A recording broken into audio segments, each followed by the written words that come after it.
CS as freely because you will take a bit of damage from Corrosive. But I still think Na'Vi have the tools to be able to gank and burst him down during the mid game. I think the Alliance just always want to have heroes who can fight, like all the time. Okay, I know this is a long shot, but is there any chance to see a Beastmaster mid, Viper safe lane by Loda, and an Emerald Bulldog lone druid? Just to give him one of the strongest push possible. Quick mech from Viper, quick aura from Beastmaster. This is like playing it from a year or two ago. It's almost unheard of now for Beastmaster to go aura, simply because the boar and the axis is so important for the early game. You farm for the quick necro, and then you pick up the aura. I guess my one question to that would be, has Pycat played Beastmaster before? Like, I'm not sure. I think it's almost exclusively been Bulldog who plays the hero.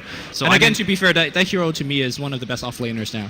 Yeah. That's also because we saw last game, right? Yeah. Like in a situation where he was even in the lane that got ganked, Bulldog was still able to make a lot happen with just having a book 3 and getting Aurora off, killing Funnick a few times when Funnick had like 1.5 times his own net worth. So I think the hero is in good hands and very capable hands in the Bulldog here. But ban out from Na'Vi is actually going to be Ursa.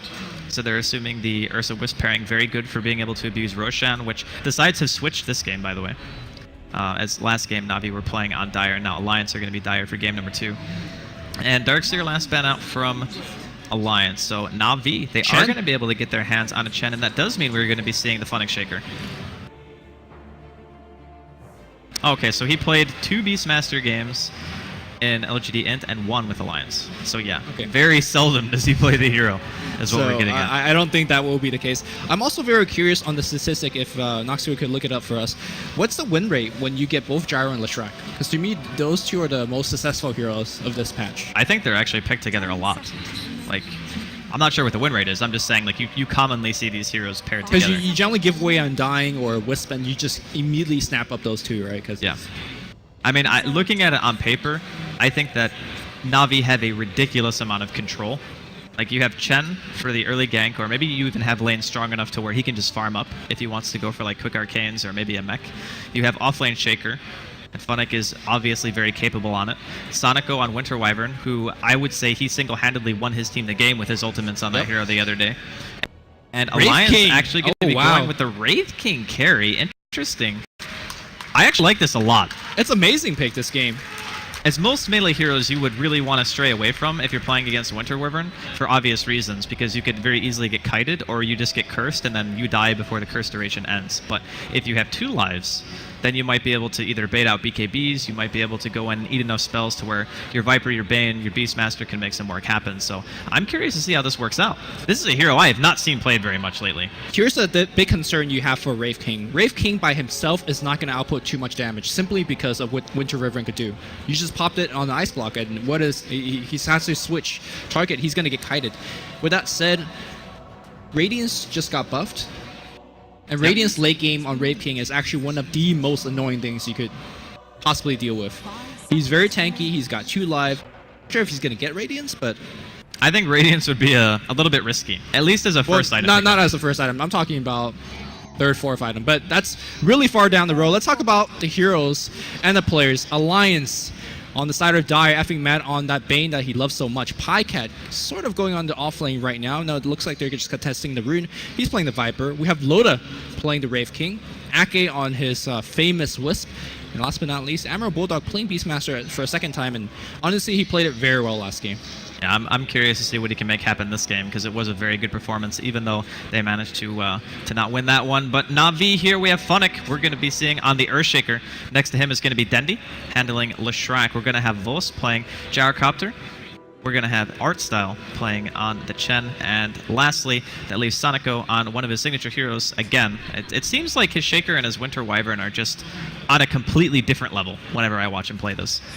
Are we going to get to a point where those hero gets targeted?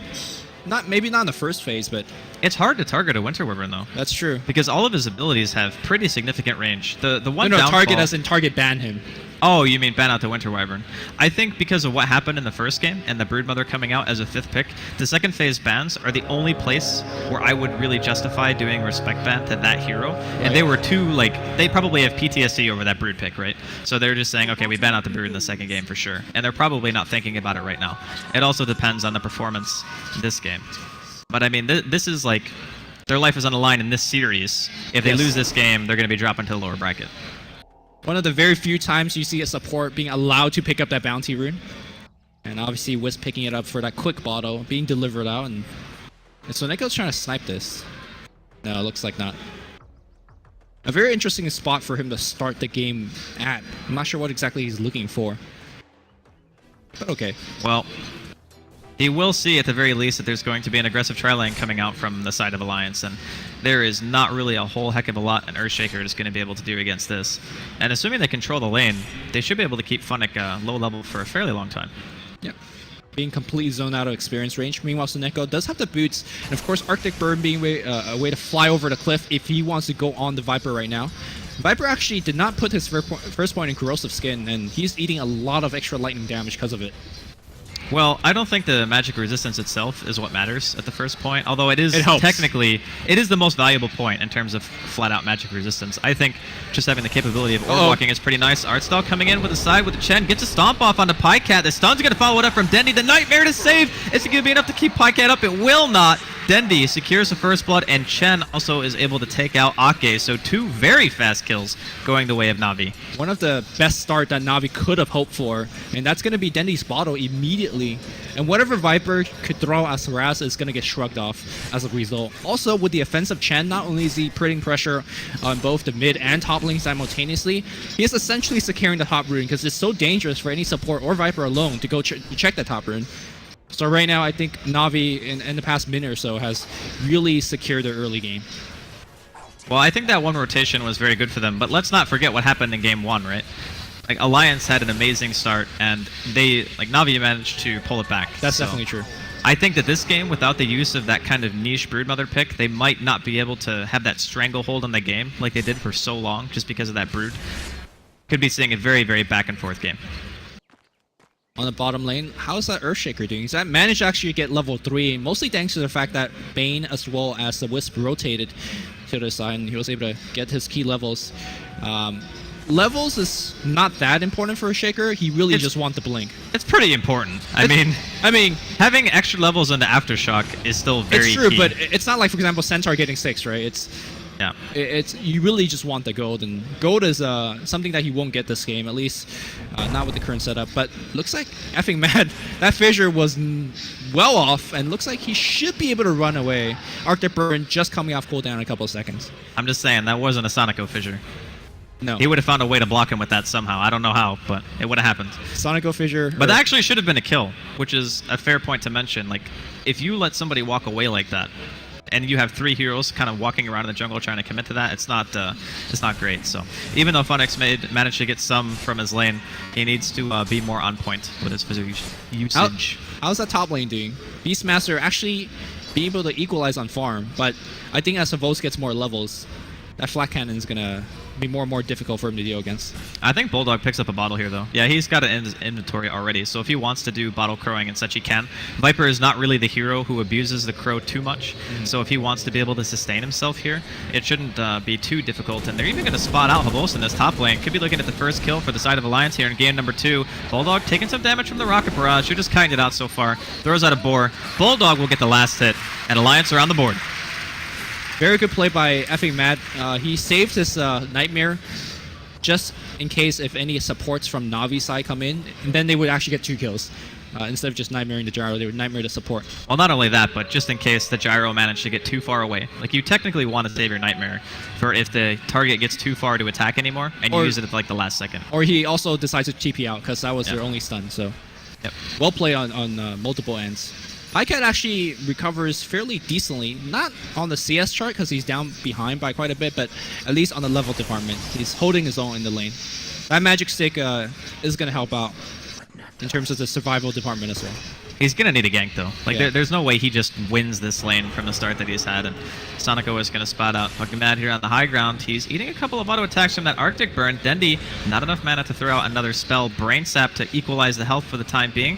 Throws out a Nightmare, too, to keep himself safe. Funnick with the fissure. Does that actually block? Oh my god, it actually does. He's not salving up. He was not going to live. No way. That was a very, very nice fissure from Funnick. Much better than the first one. Well, you're saying that Pycat needs a gank here, but it seems like every attempt that Alliance has rotated supports Sonico and to a certain extent, Funnick is also always here. Well, I just meant he would need a gank if he wanted to really win the lane. Right, but I'm saying these ganks are helping him lose the lane further because Bendy appreciates the free kills that he's getting. Yeah, that is very true. But we can also see that the farm isn't too bad from Alliance. The Wraith King and the Beastmaster are still farming pretty well. It's not as if it's a huge advantage for Na'Vi in terms of who's farming what lane. And Viper is still recovering a little bit, so that time that Dendy spent chasing around, he does get a kill, but Pycat has managed to close the gap in terms of CS. So in the past, when we've seen Wraith King carries, it's generally a Blink Dagger first. Bottom lane. Yep, nice stun here and opened it up, but here comes a Centaur. In fact, the Centaur is not going to hit the stun on Ake. He will go down to Havos Gyrocopter. The Rocket's going to come down, call down being gone at level 6 after that kill. Havos turns thing around. Artstyle's rotation so far have been on point. I don't know if it was just happenstance that the first one kind of went that way, but he walked right into the supports as they were ganking mid, and Pycat in a lot of trouble here. One more bottle charge from Dendy should be able to seal the kill, but not going to be able to pop it though because of that pesky level 3 corrosive skin. So given how the game's going, is Blink... Actually, does level 3 corrosive stop bottle? You need more than 20 damage, I want to say, to stop the bottle? So actually I don't think it does. Maybe it does. I don't know. I don't play against enough Viper. Who knows? Lucky man. Yeah. One of those heroes that nobody wants to play or play against. No. And things have kind of quieted down at least a little bit. There's a couple of kills here and there, but I think that Na'Vi are the ones with the Chen. Like, they're controlling the lanes really well at this point, and Lightning Strike gonna hit onto Pycat. Arctic Burn doing some damage as well. Bulldog's here to throw out a couple of axes, but they're going to be able to take down Pycat anyway. The stun follow-up from Dendy, and now they want to try to kill Artstyle. He's very low at the moment. Gets put inside of the Cold Embrace, and we'll be fine. And I gotta say, it seems like 2 games in a row, the last pick from Na'Vi is just doing the most amount of work in the early game. Yeah, I mean, Chen is one of those heroes you want to pick once you have secured the lanes, or if those cores don't really need help. But so he could focus on jungling. But this game, he's primarily focusing on ganking, and it's working out. A big part of that gank was also Sonico having a double damage with his Arctic Burn. He was dishing out a ton of damage from a support standpoint. So right now, Gyro's farming well. Leshrack's farming extremely well. And Earthshaker, you know, he's getting his levels. He's gonna get Soul Ring as well, so I think Na'Vi is very happy with how the game's going, and obviously the 6-1 is just icing on the cake. It seems like there have been a lot of kills, but we haven't really seen any towers dropping yet. The farm rates are still pretty consistent on both teams. The only thing that's a little bit worrisome is Pycat is getting held down a heck of a lot. But, I mean, putting that much emphasis on the Viper, I don't really think Viper's that good of a comeback hero, if that makes sense. Like, playing from behind on that hero, it's like, It doesn't really feel that great, because you kind of want mech, you want tanky items, you want to be able to go for your Aghanims as well, eventually, be able to just kite out people in the fights. And I think if Na'Vi keep applying pressure like this, he will probably be the one that suffers the most. One of those heroes that needs to play from ahead, needs to be tanky, and he's not getting it. I mean, the tower eventually will come from Na'Vi, because they have a Chen. They have Leshrack with the Diabolic Edict at some point, so I'm more worried for Alliance. Again, second game in a row, I'm asking, you know, what is the catch-up mechanic here for Alliance was? They do have the Wraith King with ultimate now. I mean, he can put himself in harm's way, get a decent amount of damage, maybe allow the Beastmaster to get off a decent roar, have the Viper throw out some damage as well. It seems like he's going for Midas. Yeah, he probably is. I mean, the Midas on Wraith King is actually insanely good, because every single point into reincarnation drastically increases how often you can utilize your ulti. And that is pretty much the bread and butter of a Wraith King. Plus, the levels also allow you to get more points in the Mortal Strike. Gonna see a roar here. Dendy could be taken down. Sonico, he's gonna teleport in, react. The Hand of God already popped Cold Embrace, keeping him alive for a very long time. The heal's proving to be a little bit too strong. Now fucking Mad might be in some trouble walking up to the high ground. Eats a couple of Arctic Burn autos there from Sonico. Well, that's fine. Look at the bottom lane. All the time being bought, and you talked about pushing tower. Navi's pushing for 2 towers in a row. Yeah, that tower's going down without any assistance. And they'll back off. Midas is finished, but generally when you get Midas... Actually, getting Midas against a Chen is not too bad, but just the amount of pressure they're facing against, I'm not sure if this Midas will pay for itself. I guess the counter-argument to that would be, what item does he buy that actually makes him able to do anything? Because I think a Blink, you're not doing enough damage and you're not tanky enough. I think having anything other than a Blink means you can't really initiate unless Na'Vi walk into you. It just feels like there isn't really a great choice. So Midas is still okay. I think Blink is a fine choice to initiate if you have heroes like, for example, Gyrocopter that could dish you the AoE damage from the back, but there is no damage, especially now with the Viper very far behind. Also, Blink, you could blink in and stun somebody, but as we see, Soneko's been doing a very good job keeping people alive with Codes and Praise, so it seems like this is the only choice, like you said. And are they going to just get Reincarnation for free? Yes, they are. And there will be no return for Alliance. They're just not going to TP for this at all. There's Arctic Burn going out onto Loda right now. Dendi is almost in range for another Lightning Storm. They're going to spot him out. Here comes the Roar from the back, though. Funnick is the first one to get caught out from the side of Na'Vi. He's getting chased out by the board. Bulldog, he gets fissured. Couple of spirits coming in from Ake, dealing some damage. Hellfire Blast and another kill finally on the board here for the side of Alliance. I think Soneko wanted to actually wait to the very last moment to call Embrace, but Beastmaster kind of just died before that happened. So a very much needed kill for Alliance. And the fact that they didn't even have to TP is a little bit extra going for them. They are losing their tier 1 middle in the meantime. Na'Vi grouped up here in mass. Pycat walking in, looking to try to deter the push, but instead ends up giving away his own life. He does manage to Viper Strike Havost, the Spite ulti, before he ends up dropping there. Alliance will get the mid-tier 1 deny, so I guess that's a little bit of icing on the cake. And Bane now has his ultimate, so the Fiend's Grip now being available means that if they manage to catch somebody out, should be a pretty easy pick-off. There are a couple of ways to interrupt Fiend's Grip in this game, but Shaker and Leshrac are the primary two. And then I guess a Chen creep if you have like a Net or a Chen with a Centaur. Yeah, I think the key thing is that, like you said earlier, these last picks from Na'Vi, the Broodmother last game, the Chen this game, is just, they're not having enough answers. Or any answers. And for, again, a second game row, Pycat is just being shut down. And I think it's much worse to have a Viper being shut down than Shadow Fiend. At least Shadow Fiend could catch up and farm. Like we talked about Pycat, what is he really going to do at this stage of the game? Yeah, it is a bit of a rough position, but I think these are the types of games that can be turned very quickly just by 1 or 2 fights.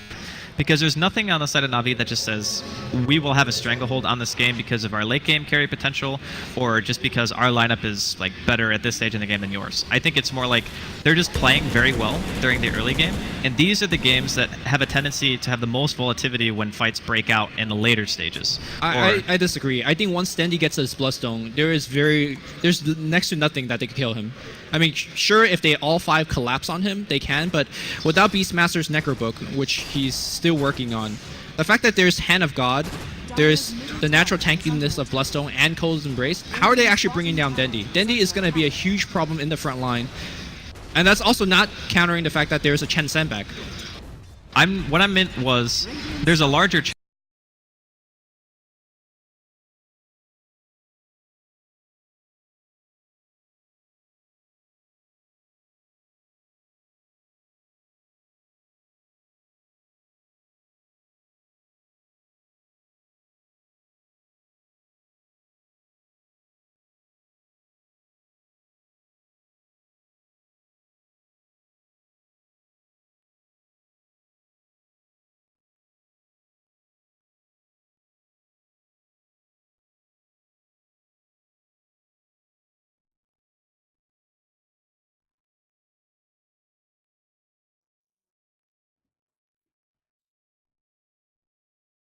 How is Alliance defending this push? They have a Radiance on a Brave King. He doesn't have Reincarnation either. Yeah, this is looking a little bit more grim, but it's only level 1 Diabolic Edict. They're going to be using the Cold Embrace to keep Havost up for the time being. Is that a Dire Ward? Alliance is giving up this tower. This is like the, oh my god, our Raxus, or our tower is going to go down for sure ward. Looks like Na'Vi are actually going to take the safer route and maybe just go for the tier 2 in the top lane, which I think is a good play. The thing about their gyro build is, we just saw the little statistic there, that not many gyros go for Sage first, but they don't really have a frontline hero on their team, if you look at it. I mean, the Shaker, you don't really want to be in the front. I guess the Chen creeps can. Yeah, well, that's what I mean. Like, there's no actual hero who absorbs damage. So going for the Sage and the Treads makes Havost that frontline hero that they desperately needed. Because Dendi does not want to be that guy just yet, even though he is closing in on his Bloodstone, so... So despite the fact that Na'Vi did a siege for a bit, nobody actually lost any hero, apart from the Wisp dying, so I think it's still somewhat Na'Vi favored. Right now, Alliance looking for a pick that would not find, because Na'Vi understands they're so strong 5-manning, and there is nothing Alliance could do about it, so why split up? Yeah, the splitting idea, I'm definitely on the same page as you. It's just there's no reason actually to go anywhere else than to just continue applying this pressure, get the most map control that you can, because this is the last outer 2 tower that they have. Yep. Like after this, it's just full dark map for Alliance. They're gonna get a little bit of farm in the bottom lane in trade, I guess, but not really what they're going to be looking for. Funnick also closing in on his own Blink Dagger, went for the last hit there on that tower, but didn't manage to get it. All right, Wraith King's got 2,500 gold. Is there anything he can pick up right now to help out a lot? I think Armlet is maybe the best bang for your buck, but then you wouldn't have buyback. It's kind of saying... I think if you buy back now, you probably just lose the game. Yeah, but that's kind of where they're at right now. It's like you buy an item or you have buyback. Those are your choices. And having the armlet could be enough to like go frontline and get a like maybe 1 or 2 lucky crits, maybe take a hero down. But then you also have to worry about the Cold Embrace. Well, Cold Embrace just got expended by a Centaur, but this Tornado is doing quite a bit of the work.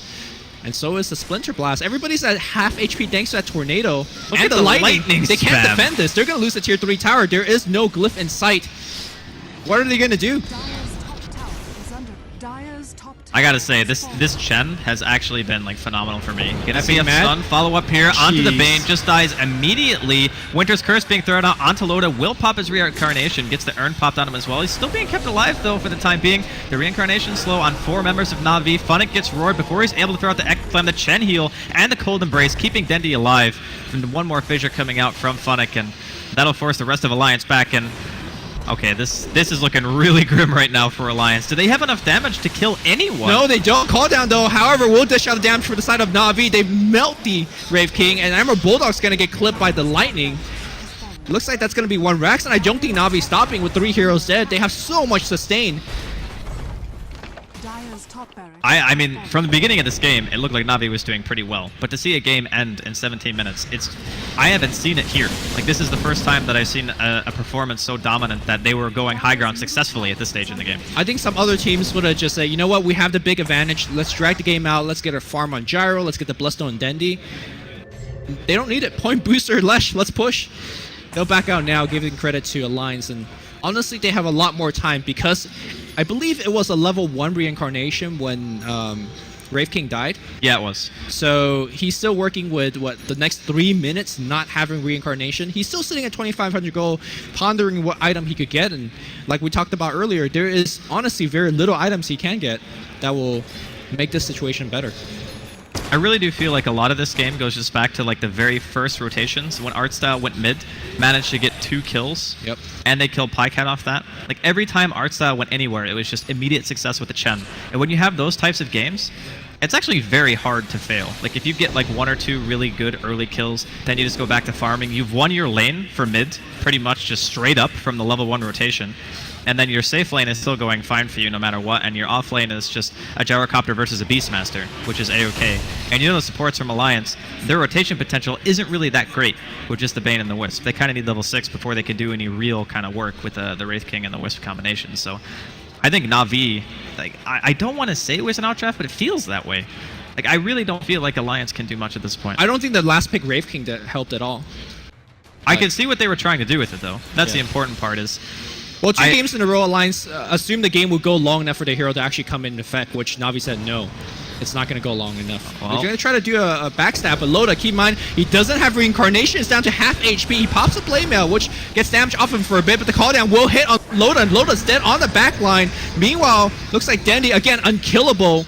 And I think Bane is just going to be forced away. He does have a teleport scroll, but I don't think he'll make it home as Funnick blinks forward. Effing Mad is dead as well. There is a buyback here from the Wraith King, but again, he's just buying back to call GG as Alliance just get dismantled. Yeah, that was a sub-20 minute game. Like, I don't really know what else to say. I think Artstyle, personally, for me, in game number 1, it was Sonico. He played great. This game, the draft, the execution from the Chen in general, that really nice timing on the level 1 gank in mid, caught out the supports, Ake went down, Pycat went down. From that point on, it was just...